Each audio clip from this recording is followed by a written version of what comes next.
சமந்தா அவங்க இன்ஸ்டாகிராமில் வந்து ஒரு 2 நாளைக்கு முன்னாடி ஒரு போஸ்ட் போட்டிருக்காங்க. சொல்கிற மாதிரி அவங்களுக்கு பெரிய பேக்ரவுண்ட் கூட இல்லை சார். பல்லாவரம்ல வந்து ஒரு பொண்ணு அவங்க வந்து இங்கே தமிழ்நாடுனால வந்து சார் தமிழ்நாடு 200 ரூபாய்க்கு சம்பளத்தில் வேலை. இப்போ உங்களோட உடல்நிலை இருக்கு, அவங்க மனசளவுலேயே வந்து ரொம்ப பெரிய ஒரு ஷீ இஸ் வெரி டவுன் இல்லை சார். இப்போ அவங்களுக்கு உடம்பும் வந்து கோஆப்ரேட் பண்ணல. நீங்கள் சொல்கிறீங்களே மனசளவில் டவுன்லாம் சொல்கிறீங்களே, பணத்துக்காக வந்து வீணாக போன நடிகை பல பேரை பார்த்துருக்குறோம். வந்து அது மூத்த நடிகையாகட்டும் இளம் நடிகையாகட்டும். என்ன சமந்தா பொறுத்தவரைக்கும் கேட்டிங்கன்னா, ஒரு விவாகரத்து வந்து ஒருத்தர் பண்ணிக்கிறாங்க. அந்த நடிகை வந்து பார்த்தீங்கன்னா முதல் கேட்குறதே ஜீவனாம்சம் தான் கேட்டு வாங்குறாங்க. இன்னைக்கு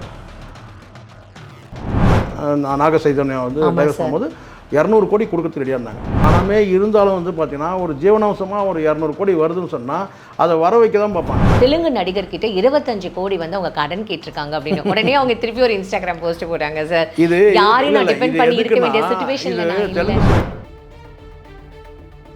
அவங்க வேணான்னு வந்து ஒதுக்கிறதுக்கு காரணம்னு கேட்டிங்கன்னா வந்து அவங்களுக்குள்ளே இருக்கிற நோய், அந்த நோய் மூலமாக அடுத்த சந்ததிக்கு வந்து அந்த நோய் அவங்களுக்கு வருன்றதை பயப்படுறாங்க. நான் டைவர்ஸ் கொடுக்க மாட்டேன்னு சொன்னாங்கன்னா அங்கே காதல் இருக்குன்னு அர்த்தம்.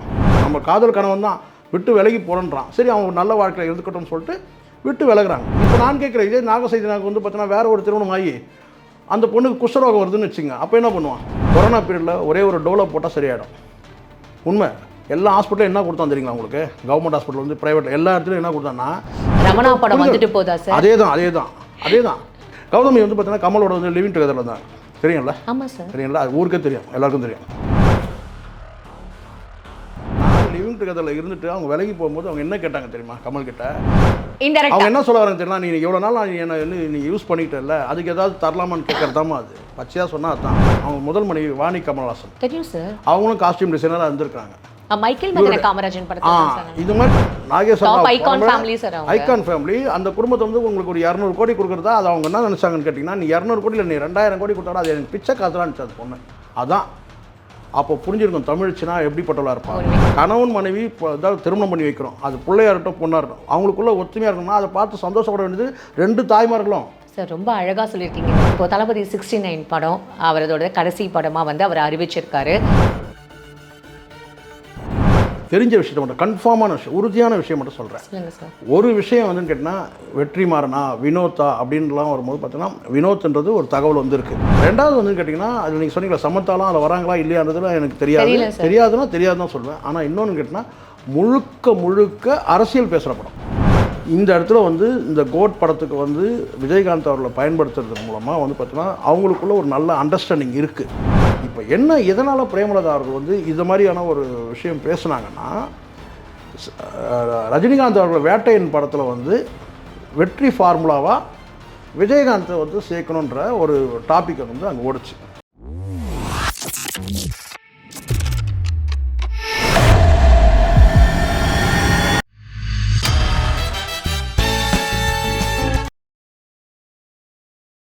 பிபிடி சினிமா நேயர்கள் அனைவருக்கும் வணக்கம். இன்னைக்கு நம்மளோட மூத்த பத்திரிகையாளர் ஷேக்வார் அவர் தான் இருக்காரு. அவர்கிட்ட நிறைய விஷயங்கள் கேட்டு தெரிஞ்சுக்கலாம். நிகழ்ச்சிக்கு போகலாம்.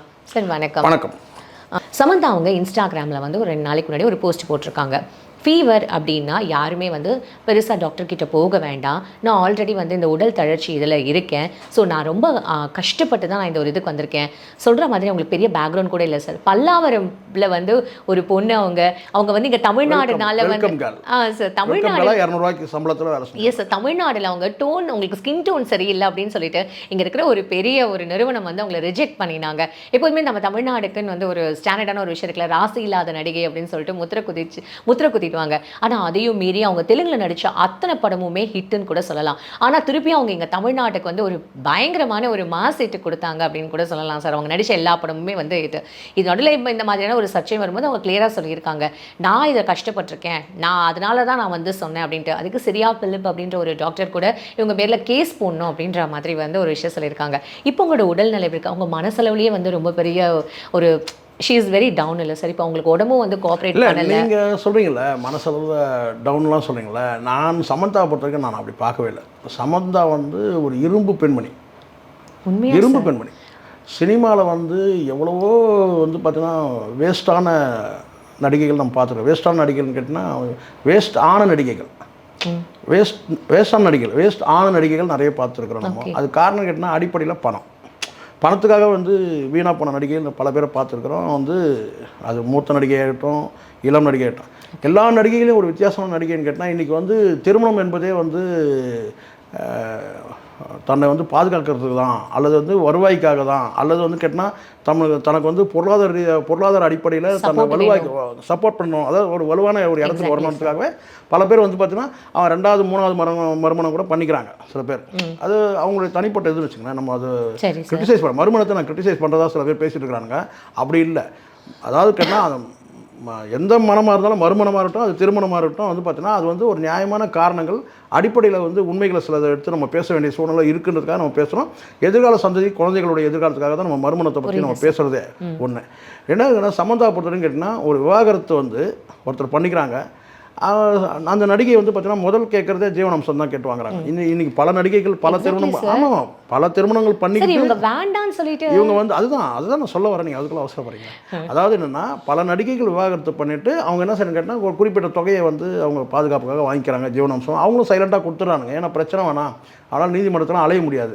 சரி, ஏதோ நம்மளை விட்டு போனால் போதுன்ற போது கேட்டால் வந்து ஒரு தொகையை கொடுத்துறாங்க. அப்படி தான் வந்து அப்படின்னா இதில் கௌதமியோட கதையை தனியாக நம்ம பேச வேண்டியது இருக்குது. சரிங்களா? அது நான் அப்புறம் நான் சொல்கிறேன் உங்களுக்கு. இவங்களது எப்படின்னு கேட்டிங்கன்னா, சமந்தா பொறுத்தவரைக்கும் கேட்டிங்கன்னா ஒரு 200 கோடி வரைக்கும் வந்து தரத்துக்கு ரெடியாக இருந்தாங்க நாகார்ஜுனா. அந்த ஃபேமிலி, நாகார்ஜுனா ஃபேமிலி, நாக சைதன்யா வந்து டைவர்ஸ் பண்ணும்போது 200 கோடி கொடுக்கறதுக்கு ரெடியாக இருந்தாங்க. ஒரு 200 ரூபாய்க்கு வந்து பார்த்தீங்கன்னா வெல்கம் கேலாக வந்து வாழ்க்கையை ஆரம்பித்தாங்க சமந்தா பல்லாவரத்தில்.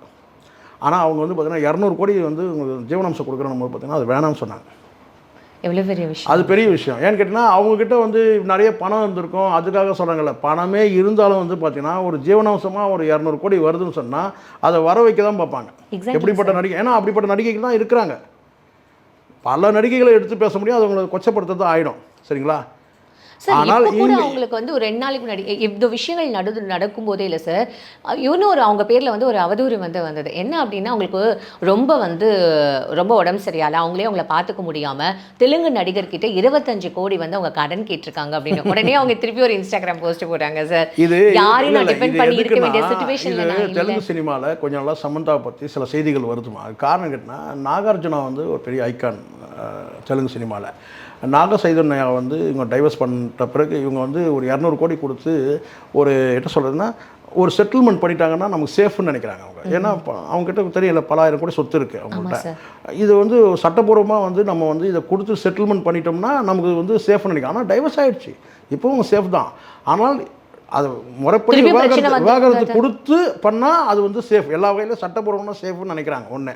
ஆனால் இந்த பொண்ணு வந்து பார்த்தீங்கன்னா டைரெக்டாகவே நாகார்ஜுனாவிட்ட, நாக சைதன்யாவிட்ட, நாகார்ஜுனாவிட்ட டைரெக்டாகவே வந்து என்ன கேட்டால் அவங்க ஒரு கண்ணீரோட சொல்லியிருக்கிறாங்க, இங்கே வேணான்னு சொல்லியிருக்காங்க. அது காரணம் கேட்டால் அடிப்படையில் இருக்கிறது என்ன? காதல். ஏன்னா நான் பண்ணது வந்து அவங்க பண்ணது அவங்க வேணான்னு வந்து ஒதுக்கிறதுக்கு காரணம்னு கேட்டிங்கன்னா வந்து அவங்களுக்குள்ளே இருக்கிற நோய். அந்த நோய் மூலமாக அடுத்த சந்ததிக்கு வந்து அந்த நோய் அவங்களுக்கு வரும்ன்றதை பயப்படுறாங்க. இதுதான் உண்மை.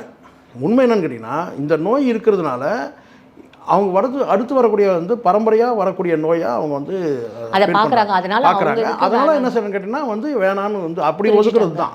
அந்த வகையில் இங்கே எல்லா டைவர்ஸுக்குமே ஒரு விஷயம் இருக்குமா, 2 பேரும் டைவர்ஸ் பண்ணிக்கிறது மியூச்சுவலாக, இல்லை வந்து சில தூண்டுதலில் பண்ணுறதுன்னு ஒன்று இருக்குது. ஆனால் அடிப்படையில் வந்து பார்த்திங்கன்னா ஒருத்தர் டைவர்ஸ் நான் கொடுக்க மாட்டேன் அப்படின்னு சொன்னாங்கன்னா அங்கே ஏதோ வந்து அடிப்படை காரணம் என்னவாக இருக்கும்? ஒரு மனைவியோ அல்லது கணவனோ நான் டைவர்ஸ் கொடுக்க மாட்டேன்னு சொன்னாங்கன்னா அங்கே காதல் இருக்குன்னு அர்த்தம். அடிப்படையில் அது அப்படி தான் நம்ம புரிஞ்சுக்கணும். நான் கொடுக்க மாட்டேன் டைவர்ஸ்னு சொன்னால் அப்போ ஏதோ வந்து பார்த்தீங்கன்னா வந்து அவர் வேற ஒரு திருமணம் பண்ணிப்பாருன்னு கிடையாது. எப்படி இருந்தாலும் இவங்களும் பண்ணிக்க முடியாது. இப்போ 2 பேரும் மனமும் வந்து டைவர்ஸ் பண்ணிக்கிறாங்கன்னா 2 பேரும் வேறு ரூட்டில் இருக்கிறாங்கன்னு அர்த்தம். அப்போது ஒரு இடத்துல நான் கொடுக்க மாட்டேன்னு சொன்னேன்னு கேட்டால் அந்த ஒரு பொசசிவ், என்னுடைய உரிமை எனக்கு வேணும் அப்படின்னா இந்த சாதாரண புரிதல் கூட வந்து வேணும். ஆனால் அவங்க அந்த இடத்துல என்ன செய்யணும் கேட்டால் இன்னொரு இடத்துல அவங்க தன்னை விட்டு விலகி போகணுன்னு ஒருத்தர் நினைக்கிறாங்க. அதுக்கு காரணம் என்னன்னு நினைக்கிறாங்க? தன் மேலே உள்ள நோய். அந்த நோய் மூலமாக வந்து பார்த்தீங்கன்னா வந்து ஒரு தொற்று ஏற்படலாம்னு நினைக்கலாம், அல்லது தன்னுடைய சந்ததிகளுக்கு வந்து அந்த நோய் வரணும்னு நினைக்கலாம். அந்த வகையில் அவங்க என்ன செய்றாங்கன்னா வந்து அதை உணர்ந்துட்டாங்க. அப்போ உணர்ந்துக்கிட்டால் சரி நம்ம காதல் கணவன் தான் விட்டு விலகி போகிறோன்றான், சரி அவங்க நல்ல வாழ்க்கையில் இருந்துக்கட்டும்னு சொல்லிட்டு விட்டு விலகுறாங்க. இது வந்து காதல் இருக்கிற அத்தனை பேரும் செய்கிறது தான். உண்மையான காதல் இருக்கிறவங்க என்ன செய்யணும்னு கேட்டால் தன்னை விட்டு விலகி போகிறாங்கன்னு சொன்னால் அந்த விலகலை வந்து பார்த்தீங்கன்னா அவங்க அனுமதிப்பாங்க. ஏன்னா வந்து நம்மளை பிடிக்கலாம் சொல்கிறா, அவருக்கு ஒரு நல்ல வாழ்க்கை நான் அமையணும்னு நினைக்கிறான், அப்படி நம்ம விட்டுருவோன்னு சொல்லிட்டு விட்டுருவாங்க. அப்படி போய் நிறைய நாசமாக இருக்குன்னு வச்சுங்களேன், அது வேறு விஷயம். சரிங்களா? ஆனால் வந்து பார்த்தீங்கன்னா இது உண்மை இதுதான். இப்போ நான் கேட்குறேன், இதே நாக சைதன்யாவுக்கு வந்து பார்த்தீங்கன்னா வேறு ஒரு திருமணம் ஆகி அந்த பொண்ணுக்கு குஷ்டரோகம் வருதுன்னு வச்சுங்க, அப்போ என்ன பண்ணுவான்?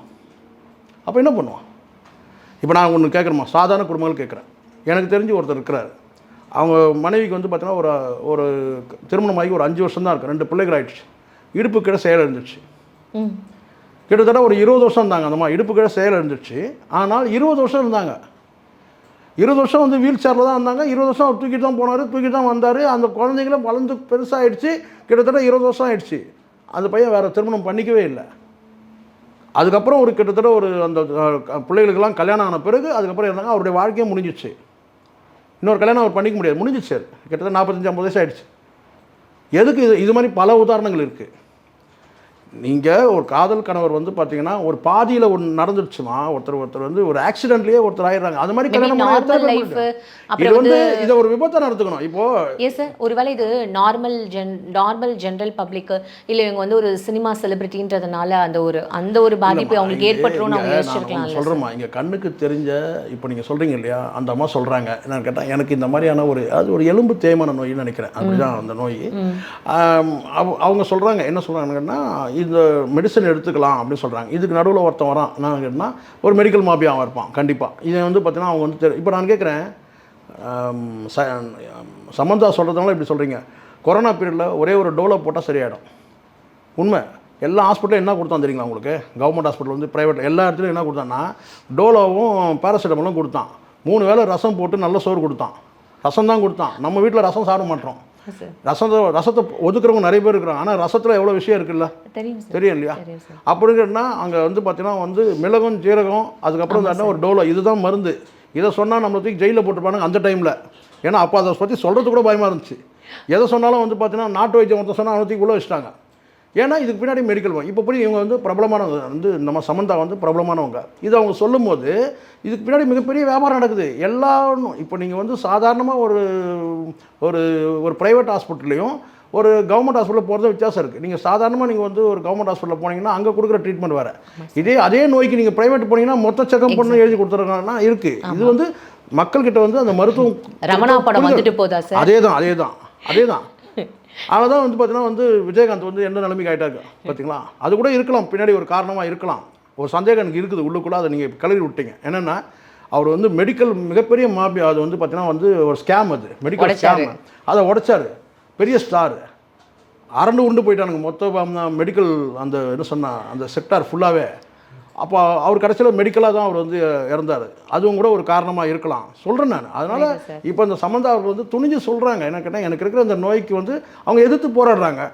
இப்போ நான் கேட்குறேன், இவங்களை எடுத்துங்க. இப்போ நீங்கள் உதாரணத்துக்கு இந்த இடத்துல கௌதமி எடுத்துப்போம். டிஃப்ரென்ஸ் சொல்கிறேன் நான். சமந்தாவுக்கும் கௌதமிக்கும் என்ன டிஃப்ரென்ஸு? கௌதமி வந்து பார்த்தீங்கன்னா கமலோட வந்து லிவிங் டுகெதரில் தான், தெரியும்ல? ஆமாம் சார், தெரியும்ல? அது ஊருக்கே தெரியும், எல்லாருக்கும் தெரியும். என்ன கமல் நிறைய பேர்ட்ட லிவிங் டுகெதர் வந்திருக்காரு, அது வேறு விஷயம். அதில் வந்து பார்த்தீங்கன்னா இவங்க கிட்ட இருக்கும்போது பார்த்தீங்கன்னா இந்த அம்மா இருந்த வரைக்கும் இருந்துட்டாங்க. வேலைக்கு போகிற பிறகு என்ன கேட்டாங்க தெரியுமா? சொல்லுங்க பார்க்கலாம். இது ஜீவனாம்சம் கேட்டாங்களா? ஜீவனாம்சம் கேட்டாங்க. லிவிங் டுகெதரில் தான் ஜீவனாம்சம் கிடையாது. அப்புறம் இப்போ தான் ஏதோ கோர்ட்டில் ஏதோ ஒரு ஆர்டர் கொடுத்துருக்காங்க போது அவங்களுக்கும் ஒரு ரூட் கொடுத்துட்டாங்க. இனி வந்து லிவிங் டுகெதரில் ரொம்ப உஷாராக இருப்பானுங்க. ஏன்னா நீதிமன்றத்தில் சொல்லிட்டாங்க. அதுவும் கூட வந்து ஒரு சட்டப்பூர்வமான திருமணம் தான்ன்ற, அதாவது வந்து அவங்களுக்கும் ஜீவனாம்சம் பெறத்துக்கு வந்து வாய்ப்பு இருக்குது. நான் அது இல்லை நான் எதுக்காக சொன்னால், லிவிங் டுகெதரில் இருந்துட்டு அவங்க விலகி போகும்போது அவங்க என்ன கேட்டாங்க தெரியுமா? கமல்கிட்ட, இவ்வளோ நாள் நான் அவங்க கூட உங்கள் படத்தில் ஒர்க் பண்ணியிருக்கிறேன், காஸ்டியூம் டிசைனரா, எனக்கு அதுக்கெல்லாம் சம்பளம் கொடுன்னு கேட்டாங்க. கமல் வந்து கேளுங்க, ஏன்னா எதுக்குன்னா ஜீவனாம்சம் கேட்க முடியாது. அவங்க என்ன சொல்ல வராங்க தெரியல, நீ எவ்வளோ நாள் நீ யூஸ் பண்ணிக்கிட்டல, அதுக்கு ஏதாவது தரலாமான்னு கேட்கறதாமா? அது பச்சையாக சொன்னால் அதுதான். எவ்வளோ நாள் என்னை பயன்படுத்திக்கிட்டல, நான் சொன்னேன். நீங்கள் ஏன் தப்பாக நினைக்கிறீங்க? பயன்படுத்திட்டீங்கன்னா எது வேணா இருக்கலாம். நான் சோறாக்கி போட்டேன், குழம்பு வச்சேன், ரசம் வச்சேன், அதுக்கு வந்து எனக்கு சம்பளம் கொடுன்னு கேட்கறது தான் அது பொருள். நீங்கள் ஏன் பயன்படுத்திக்கிறதுனா நீங்கள் வேறு காஸ்டியூம் டிசைனரா நான் சொல்கிறது அது கேட்க முடியாததுக்கு தான். அப்போ அவருக்கு பதில் கேட்பார்ல, நீ தான் வீட்டில் உட்காந்து சோறு தின்னு கேட்பாரு, நீ தானே தின்ன சோறு அப்படின்னு கேட்பாரு. நான் சொல்கிறது புரியுன்னு நினைக்கிறேன் உங்களுக்கு. அப்போது இதெல்லாம் கேட்கக்கூடாதுன்றதுக்காக தான் அவர் என்ன பண்ணாருன்னா, என்ன கேட்டால் சைலண்ட்டாக மூடி என்ன செஞ்சார், கேட்டதை கொடுத்து அனுப்பிச்சிட்டாரு. ஏன்னா நான் இத்தனை படத்துக்கு நான் காஸ்டியூம் டிசைனராக நான் ஒர்க் பண்ணியிருக்கிறேன். உங்களுக்கு தெரியுமா? உங்களுக்கு அவங்க முதல் மனைவி வாணி கமல்ஹாசன் தெரியும் சார், அவங்களும் காஸ்டியூம் டிசைனராக இருந்திருக்காங்க. மைக்கேல் மதன காமராஜன் படத்துல இது மாதிரி அதான் கேட்டால் ஒவ்வொரு படத்துக்கும் அவங்க வந்து பார்த்தீங்கன்னா ஒரு காஸ்டியூம் டிசைனராக இருந்திருக்கிறாங்க அவங்க. அதனால் என்னென்னா இவர் கௌதமியும் வந்து அவங்களுக்கு தெரியுதோ இல்லையோ இந்த மனுஷன் வந்து அவங்கள ஒரு இந்த படத்தில் கொண்டு வந்துடுவார். கொண்டு வந்த வேணாம் தான் அவருக்கு என்னன்னு கேட்டால் வந்து ஒரு கப்பம் கட்டுற மாதிரி ஆயிடுச்சு. அவங்க இங்கேருந்து வெளியே போன உடனே என்ன சொன்னு கேட்டிங்கன்னா கேட்டு அமிச்சாங்க, இவரும் கொடுத்தாரு, வேறு வழி.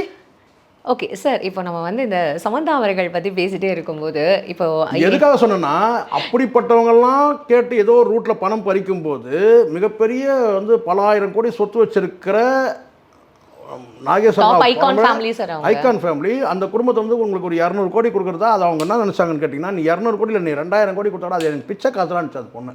அதான் அப்போ புரிஞ்சிருக்கும் தமிழ்ச்சினா எப்படிப்பட்டவளா இருப்பாங்க. உண்மையா சார், ஏன்னா சீக்கிரம் வந்து குணமாகணும் அப்படின்றதுக்கு நாங்கள் உண்மையாகவே அந்த இடத்துல உண்மையிலே ஒரு வருத்தமாக தான் பிரிஞ்சாங்க. பிரிஞ்சதுன்னு கேட்டால் அந்த குடும்பத்தில் இருக்குன்னு கேட்டால் வேறு வழி இல்லாமல் வந்து பார்த்தா, ஏன்னா அங்கேயே 2மாங்க. இது இப்போ புரியுதுங்களா? நான் சொன்னேன்னா உடனே நான் என்ன தப்பாக நீங்கள் சொல்கிறீங்க. அங்கேயே 2, நாகார்ஜுனாவுக்கும் 2. அப்போ அங்கே வந்து ஒரு விஷயம் நல்லா பண்ணிங்க. இங்கே பெரும்பாலும் பெற்றோர்கள் வந்து எப்படி இருக்கிறாங்கன்னு பார்க்கணும். பெற்றோர்கள் நான் பதிவு பண்ணிக்கோங்க, நான் சொல்கிறது பெற்றோர்கள் வந்து தன்னுடைய மனைவி மேலே கணவன் மனைவி 2 பேரும் வந்து ஒற்றுமையாக இருந்தாங்கன்னு வச்சுக்கோங்களேன், பிரிஞ்சுக்காமல் இருந்தாங்கன்னா அந்த பிள்ளைகள், அவங்க வளர்கிற பிள்ளைகள் வந்து அவங்கள அப்படியே ஃபாலோ பண்ணும். அங்கே யாராவது ஒருத்தர் வந்து பார்த்திங்கன்னா ஏதாவது ஒரு காரணத்துக்காக வந்து பார்த்திங்கன்னா வந்து 2வது திருமணம் பண்ணிக்கிட்டாங்கன்னா அந்த அவங்களுக்கு வளரக்கூடிய பிள்ளைகளுக்கு வந்து பார்த்திங்கன்னா அதை முன்னுதாரணமாக எடுத்துவாங்க. அது ஆணாக இருக்கட்டும் பெண்ணாக இருக்கட்டும், பதிவு பண்ணிக்கோங்க. நான் சொல்கிறது புரியுதுங்களா உங்களுக்கு? அங்கே இப்போ அதனால தான் நான் சொல்கிறேன் கேட்டால், நீங்கள் வந்து ஒரு முன்மாதிரியாக இருக்கணும். இங்கே வந்து நாகார்ஜுனாவும் அவங்களுடைய முதல் மனைவியும் ஏற்கனவே பிரிஞ்சுட்டாங்க. அதுக்கப்புறம் அமலாவை வந்து 2வது திருமணம் பண்ணிக்கிட்டாரு. அவங்க வளரக்கூடிய பிள்ளைகள் எப்படி இருக்கும் சார்? ஓகே, அது இதுதான் உதாரணம். இது அவங்க ஈஸியாக எடுத்துப்பாங்கன்ற நான் இல்லை, எனக்கு அது வந்து சொல்ற மாதிரி நீங்கள் சொல்ற மாதிரி நான் சொல்கிறது உங்களுக்கு கசப்பாக இருக்கும். ஆனால் பெரிய குடும்பங்கள், பெரும்பாலான குடும்பங்கள் வந்து கணவன் மனைவி வந்து பார்த்தீங்கன்னா ஒருத்தருடைய அந்த புரிதலின்மை காரணமாக பிரிகிறாங்களே, ஏதோ ஒரு காரணத்துக்காக பிரிகிறாங்க. அது வந்து பார்த்தீங்கன்னா பிள்ளைகளை வந்து பாதிக்கும். அது பண்ணக்கூடாதுதான் தொடர்ச்சியாக நான் சொல்கிறேன். நீங்கள் கணவன் மனைவி நீங்கள் எவ்வளோ நான் சொல்கிறேன் என்னன்னு கேட்டால், இப்போ நான் என்ன உதாரணம், நான் என் மனைவி மேலே ரொம்ப அபரிதமான ஒரு பாசம் வச்சுருக்கிறேன். என் மகன் வந்து பார்த்திங்கன்னா வந்து ஏதாவது புதுசாக திருமணம் பண்ணியிருக்கோம், ஐயோ ஏதாவது புரிதல் இல்லாமல் போயிடுமோ அப்படின்னு சொல்லிட்டு. ஆனால் ஒரு வருஷமாக நான் கூர்ந்து கவனிக்கிறேன் வந்து பார்த்திங்கன்னா பொண்டாட்டி மேலே பாசமாக இருக்கேன். எனக்கு ரொம்ப சந்தோஷமாக இருக்காது. ஏன்னா நம்ம எப்படி இருக்கிறோமோ அதே மாதிரி வந்து பிள்ளையா இருக்கிறான், அது மாதிரி இருக்கிறான். இதுதான் இங்கே முக்கியம். ஆனால் இதை பல பேர் புரிஞ்சிக்காமல் பிள்ளை நம்ம விட்டு போயிட்டான், புள்ள வந்து பார்த்தீங்கன்னா பொண்டாட்டியே கதின்னு இருக்கிறான், அவங்க இங்கே மந்திரம் வச்சுட்டாங்க, இந்த தலையான மந்திரம் வச்சுட்டாங்க, இப்படி சந்தோஷம் பண்ணோமா? கணவன் மனைவி ஏதாவது திருமணம் பண்ணி வைக்கிறோம், அது பிள்ளையாக இருக்கட்டும் பொண்ணாக இருக்கட்டும், அவங்களுக்குள்ள ஒத்துமையாக இருக்கணும்னா அதை பார்த்து சந்தோஷப்பட வேண்டியது 2 தாய்மார்களும். சார் ரொம்ப அழகாக சொல்லியிருக்கீங்க. இந்த இதை புரிதல் இல்லாமல் நான் கேட்டால் வந்து அதை இவங்களே வந்து பார்த்தீங்கன்னா அவங்க உள்ள பூந்து பிரித்து விடுற அந்த வேலை தான் நடந்துட்டு இருக்குது பல குடும்பங்களில். நான் பொதுவாக சொல்கிறேன். நான் இல்லை புரியுது. இப்போ சமந்தா சார், இப்போ நீங்கள் தளபதி 69 இப்போ சமந்தா அவர்கள் பற்றி இந்த டாபிக் வரும்போது உண்மையாகவே அவங்களுக்கு வந்து சீக்கிரம் இதுலேருந்து சரியாகணும் அப்படின்றது அவங்களோட ஃபேனாக வந்து நானும் என்ன மாதிரி நிறைய ஃபேன்ஸும் இருப்பாங்க, விஷ் பண்ணிக்கிறோம் இல்லை ப்ரே பண்ணிக்கிறோம். ஏன் இந்த டாபிக் அப்படின்னா, இப்போ தளபதி 69 படம் அவரோட கடைசி படமாக வந்து அவர் அறிவிச்சிருக்காரு. வினோத் வந்து டைரக்ட் பண்ண போகிறாரு. இதுக்கப்புறம் நான் வந்து படத்தில் நடிக்க போகிறது இல்லை அப்படின்றதையும் சொல்லிட்டாரு. இந்த படம் வந்து எந்த மாதிரியான ஒரு எதிர்பார்ப்பு இருக்கும் மக்கள்கிட்டேருந்து, எந்த மாதிரி கொடுக்க போகிறாங்க, இது வந்து அரசியல் மெசேஜா இல்லை வந்து ஒரு வேறு மாதிரி ஃபேமிலி சப்ஜெக்ட் இருக்குமான்றது தெரியல. ஆனால் இந்த படத்தில் வந்து நம்ம சமந்தா தான் ஜோடியாக நடிக்க போகிறாங்க அப்படின்றது மாதிரி ஒரு டாபிக் வருது. ஸோ இதை எவ்வளோ தூரம் ரூமர்ஸாக இது உண்மைன்றது தெரியல. நான் தெரிஞ்ச விஷயம் தான் பேசுவேன், தெரியாத விஷயம்லாம் உருட்டுறதுக்கு பல பேர் இருக்கிறாங்க. ஒரு யோகமாக சொல்லி எப்படியாவது இந்த ஒரு நீங்கள் கேட்குற அந்த 20 நிமிஷத்தை உருட்டலான்ற சில பேர் இருப்பாங்க. எனக்கு அது என்ன இல்லை, 2 விஷயம் மட்டும் நான் சொல்கிறேன். தெரிஞ்ச விஷயத்தை மட்டும், கன்ஃபார்மான விஷயம், உறுதியான விஷயம் மட்டும் சொல்கிறேன். ஒரு விஷயம் வந்துன்னு கேட்டால், வெற்றிமாறனா வினோத்தா அப்படின்லாம் வரும்போது பார்த்தீங்கன்னா, வினோத்ன்றது ஒரு தகவல் வந்து இருக்குது ஒன்று, சரிங்களா? அப்போது ஒரு டைரக்டர் உருவாயிட்டாருனா அதுக்கப்புறம் அவர் அடுத்தது வந்து ஸ்கிரிப்ட் ரெடி பண்ணுறது வந்து எல்லா வேலைகளும் அவர் செய்ய ஆரம்பிச்சிடாருன்னு வச்சுக்கலாம். ஒன்று. 2வது வந்து கேட்டிங்கன்னா, அதில் நீங்கள் சொன்னீங்களா சமந்தாலாம் அதில் வராங்களா இல்லையான்றதுலாம் எனக்கு தெரியாதுன்னா சொல்லுவேன். ஆனால் இன்னொன்று கேட்டிங்கன்னா, முழுக்க அரசியல் பேசுகிற படம். முழுக்க அரசியல் மெசேஜ், அரசியல் தான். அந்த தாவேகான்ற கட்சி கொடி எல்லாமே அந்த படத்தில் வருது. அப்போ அந்த படத்தில் வந்து நடிக்கிறதுக்கு ஒரு துணிச்சல் இல்லை, முழுக்க அரசியல் படம். இப்போ உதாரணத்துக்கு நீங்கள் எம்ஜிஆர் எடுத்துக்கிட்டிங்கன்னா, எம்ஜிஆர் அரசியல் வந்த பிறகு ஒரு படம்னு இருக்குது, மதுரை மீட்ட சுந்தரபாண்டியன்னு நினைக்கிறேன், சரிங்களா? அப்போ வந்து கேட்டிங்கன்னா வந்து எம்ஜிஆருக்கு ஒரு பேர் வந்து என்னென்னு கேட்டால், இவருக்கு வந்து வட மாவட்டங்களில் தான் இவருக்கு செல்வாக்கு இருக்கும், தென் மாவட்டங்களெல்லாம் இவருக்கு செல்வாக்கு இல்லை அப்படின்ற மாதிரி ஒரு காலகட்டம் கேட்டால், அப்போ தான் வந்து மதுரை மீட்ட சுந்தரபாண்டியன்னு சொல்லி ஒரு படம் அவர் நடித்தார், சரிங்களா? அதுக்கப்புறம் ஃபவுண்டேஷன் வந்து பார்த்திங்கன்னா வந்து ஆண்டிப்பட்டி இங்கெல்லாம் வந்து ஃபவுண்டேஷன் அதிகமாக வந்து காரணமே கேட்டால், தென் மாவட்டங்களில் ஃபவுண்டேஷன் அதிகமாக காரணமே அவர் போட்டியிட்ட தொகுதி கூட ஆண்டிப்பட்டி தான். எதுக்காக நான் சொல்ல வரேன்னா, இந்த படம் வந்து முழுக்க முழுக்க அரசியல் பேசக்கூடிய படம்னு சொன்னான்னு கேட்டால் இவருக்கு இப்போ இந்த கோட் படம் வந்த பிறகு இப்போ அரசியல் கட்சி தொடங்குறாரு இல்லையா, இப்போ இவருக்கு என்ன மாதிரியான நெருக்கடிகள்லாம் இவருக்கு இருக்குது, இப்போ அரசியல் கட்சி தொடங்கும் போது என்னெல்லாம் சிக்கல் இருக்குது, இதெல்லாம் சொல்லக்கூடிய பேசக்கூடிய படமாக அது இருக்கும். ஓகே, நிச்சயமாக இருக்கும் கண்டிப்பாக. அதனால் வந்து பார்த்தீங்கன்னா கதைகள் கூட இடையில மாறலாம்.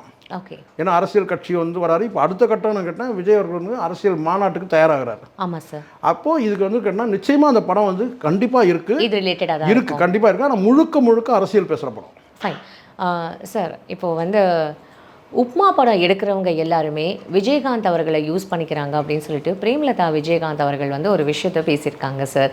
எதுக்காக இந்த மாதிரியான ஒரு விஷயம் சொல்லணும் அப்படின்றது புரியல. ஏன்னா விஜயகாந்த் அவர்களோட ஏஐ யூஸ் பண்ணது வந்து அவங்கக்கிட்ட பெர்மிஷன் கேட்டுருக்கணுமா இல்லை கேட்கலையா அப்படின்றது. நீங்கள் ஒரு விஷயம் நல்லா பாருங்கள், ஒரு பெரிய ப்ராஜெக்ட் பண்ணுறாங்க.